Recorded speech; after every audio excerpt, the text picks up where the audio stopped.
De véritables invitations au voyage gustatif vous sont lancées par le Monte Carlo Gastronomie. Différents goûts, diverses saveurs.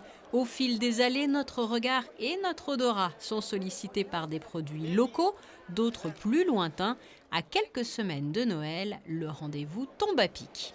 Nous faisons des fromages de production artisanale, production fermière, que ce soit en local ou que ce soit aux quatre coins de la France. On travaille avec des petits producteurs, des AOC françaises et on défend vraiment ce patrimoine et ce savoir-faire de tous nos producteurs français et locaux. Est-ce qu'il y a un fromage qui se dégage justement pour les fêtes, qu'il est En plus cette intéressant période, d'acheter en effet, nous allons avoir les raclettes, bien entendu.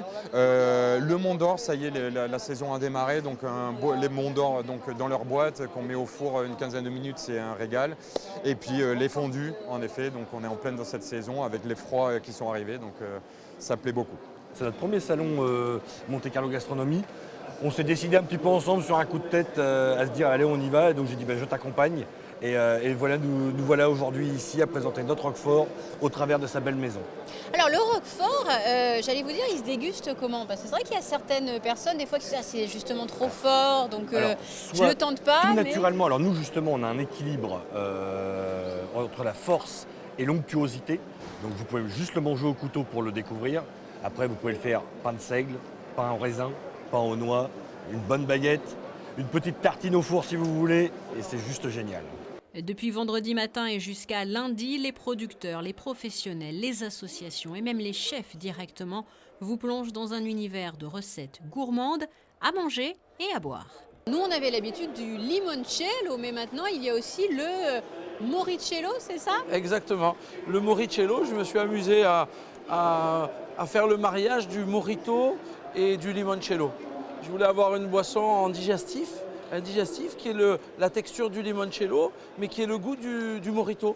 Donc on a mis nos citrons verts dans un rhum à macérer. La même technique de fabrication que le limoncello, mais avec le goût du morito, puisque c'est citron vert, rhum, sucre de canne et une petite pointe de menthe.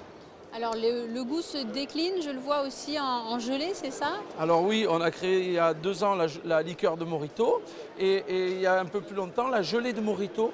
Alors la gelée de morito, on va s'en servir pour accompagner des petites entrées, des plats, des desserts. Une gelée qui a vraiment le goût du morito. Un peu plus loin, événement dans l'événement, le Maestro Chef auquel participent plusieurs candidats amoureux de l'art culinaire. Nous y reviendrons plus en détail mardi 3 décembre dans votre Focus Info.